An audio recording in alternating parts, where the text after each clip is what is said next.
கர்த்தருடைய பரிசுநாமத்துக்கு ஸ்தோத்திரம். இன்னைக்கு நம்ம பார்க்க போறது சங்கீதம் 33 அதனுடைய 4வது வசனத்தை பாருங்க.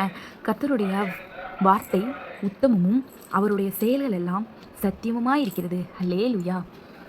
வசனத்தை நம்ம படிக்கிறோம்ல. நான் நேற்று ஒரு வசனம் போட்டேன், இன்னைக்கு ஒரு வசனம் போட்டேன். நம்ம படிக்கும்போது அந்த வசனம் வந்து நம்மக்கிட்ட பேசும். அவருடைய வார்த்தை வந்து உத்தமம் உள்ளதுங்க. அதில் பொய் கிடையாது. அது வந்து பியோர் 100% கோல்டு அப்படிங்கும்ல, அந்த மாதிரி கோல்டில் கூட கலப்படம் இருக்கும். பட் தேவனுடைய வார்த்தையில் கண்டிப்பாக எதுவுமே கலப்படம் கிடையாது. இதை விசுவாசிக்கிற ஒவ்வொருத்தரும் ஆமேன்னு சொல்லுங்கள். கமெண்ட் பாக்ஸில் கமெண்ட் பண்ணுங்கள். அதே மாதிரி அவருடைய செய்கைகள் அப்படிங்கும்போது நம்ம ஜெபத்தில் கேட்டது நம்மளுக்கு வந்து நம்ம அதை பெற்றுக்கொள்கிறோம் பார்த்தீங்களா. அது வந்து யாரால் நடக்குது? நம்ம வந்து காட் கிட்ட கேட்குறோம். காட் கிட்ட கேட்டனால நம்மளுக்கு கிடச்சிச்சு. கிடச்சதுக்கப்புறம் நம்ம வந்து இது என்னால் தான் கிடச்சிது, நம்ம வந்து அதை உரிமை பாராட்ட முடியாது.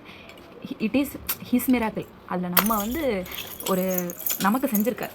அப்போது நம்ம வந்து இது வந்து ஒரு வெஹிக்கலாக இருக்கட்டும், ஒரு வண்டியாக இருக்கட்டும், இது வந்து கடவுள் தான் எனக்கு செஞ்சார் அப்படிங்கிற மாதிரி நம்ம நினைக்கணும். நான் ஆசைப்பட்டேன், கடவுள்கிட்ட கேட்டேன், எனக்கு கரெக்டாக தந்தார் அப்படிங்கிற மாதிரி நம்ம நினைக்கணும். நான் தான் பிரயாசப்பட்டு, நான் கஷ்டப்பட்டு, நான் தான் வாங்கியிருக்கேன், இஎம்ஐ போட்டு நான் தான் அந்த இஎம்ஐ கட்டுறேன் அப்படின்னு நீங்கள் நினைக்காதீங்க. கடவுள் வந்து ஒரு பொருளை உங்களுக்கு தரணும்னு நினச்சா அவர் தான் ஃபஸ்ட்டு பிரயாசப்படுவார்.